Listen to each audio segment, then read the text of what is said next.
À Sakassou, ils sont 3 concurrents à l'assaut de la mairie. Kwame Brou, investi par le RDR. Il se trouvait dans le village d'Andobo à Lubo. Tous les villages demandent de l'eau potable. Tous les villages demandent de l'électricité.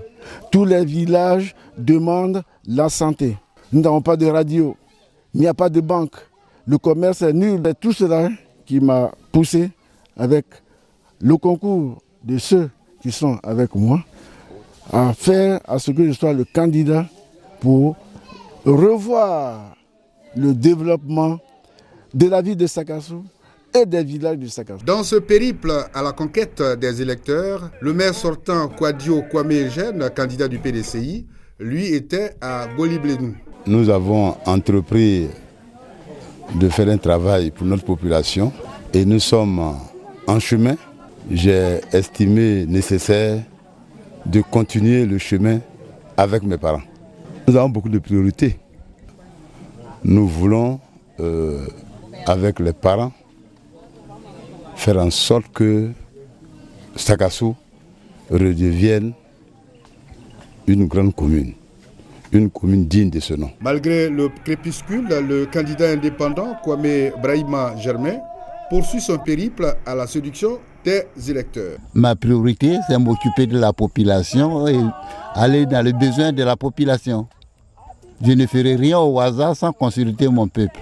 Je sais que je suis la personne indiquée pour la population, donc je vais travailler pour ma population. Je ne ferai pas une affaire individuelle et j'invite tout le peuple de la commune, les présidents des jeunes, les chefs des villages, la présidente des femmes des villages. Ils viennent avec nous pour siéger le conseil. À Sakassou, chaque candidat mise sur les villages pour marquer la différence au soir du 21 avril 2013. La circonscription électorale de Fronan Commune a connu une animation particulière. Le maire sortant n'étant plus de la course, la compétition se passe entre 3 autres fils du terroir. Touré Drissa du RDR mise sur son élection pour donner une fière allure à Fronan. Fronan, c'est une commune qui ressemble encore à des villages juxtaposés. Lorsque vous tournez, vous voyez que c'est comme des petits villages mis les uns à côté des autres. Nous voulons que ces villages soient transformés en une véritable ville. Si nous arrivons aux affaires, nous allons faire un effort pour que pendant notre mandat, on sente que les choses ont bougé. On sente que les choses démarrent. Koulibaly Kionwa du PDCI RDA, lui, veut mettre fin à la souffrance des femmes. Le problème de Fronan aujourd'hui, il y a plusieurs mots, notamment le problème d'eau et le problème de l'électrification. Nous pensons qu'avec notre arrivée, nous aurons de nouveaux forages pour pouvoir suffire un peu.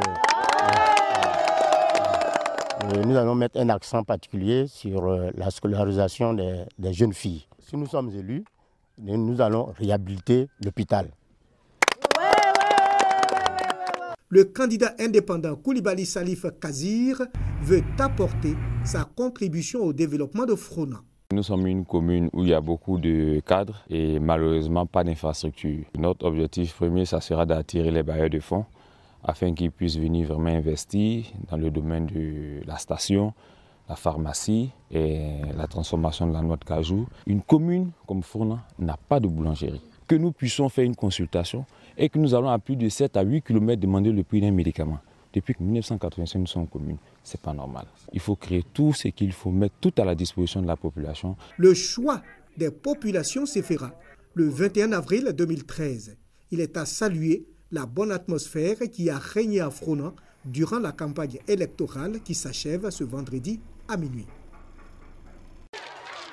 La mobilisation autour de la candidate du Rassemblement des Républicains au municipal de Taniasso, Moussokora Chantal Fani, lui donne des espoirs quant à sa victoire au soir du 21 avril prochain.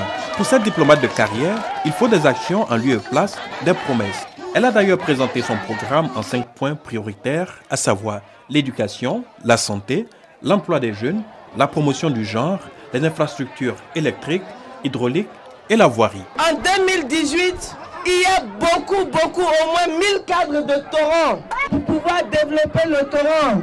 pour développer Kaniasso, pour développer Koroulé, pour développer Tchola, pour développer Moïbra Madougou. Naka Djalaye, on va se battre tous pour que ça se passe. À la rentrée 2013-2014, en septembre, le collège sera ouvert. Bonne commune, le maire sortant, Sanogo Bamba, candidat du Rassemblement des Républicains, est à son quartier général. Déjà, la stratégie du lendemain est peaufinée, celle d'accentuer l'action de proximité et mieux expliquer les actions passées et les perspectives. La population de Gom m'a demandé de faire 5 ans parce que la population a vu, malgré que nous n'avons pas eu de moyens pendant les 10 ans de guerre, j'ai pu réaliser une école de 6 classes, plus bureau, plus bibliothèque, un centre technique de 4 bâtiments, 3 cantines scolaires à l'école 1, école 2 et école 3. J'ai fait encore transférer la gendarmerie de Gbon au bord de la route. Dans une concession au centre-ville, le candidat indépendant Touré Alpha Yaya échange avec quelques anciens. Il dit vouloir travailler pour toute la diversité sociale à Gbon. Si on doit faire le classement des différentes régions de la Côte d'Ivoire, vous verrez que la région de la Bagoué est classée en dernière position. C'est vu de tous ces problèmes que nous avons décidé de venir aider notre population. Pour tout ce que nous avons déjà fait, nous avons la confiance de notre population. Nous avons déjà reprofilé les voies de notre village. Nous avons déjà réglé le problème d'eau en instaurant 2 forages qui est à hauteur de 10 millions dans notre village. Nous avons déjà construit des mosquées dans notre village. 2 candidats briguent la municipalité à Gbon. Moto parti aussi pour le candidat indépendant Soro Mamadou. De retour d'une tournée à une halte au quartier général, le message à la population est axé sur la lutte contre la précarité. Comme vous pouvez le constater avec toute cette ferveur, nous voulons que Mbengé change, que Mbengé aille de l'avant, que Mbengé se développe, que Mbengé sorte de la léthargie de 10 ans ou de 15 ans que nous avons connue jusque-là.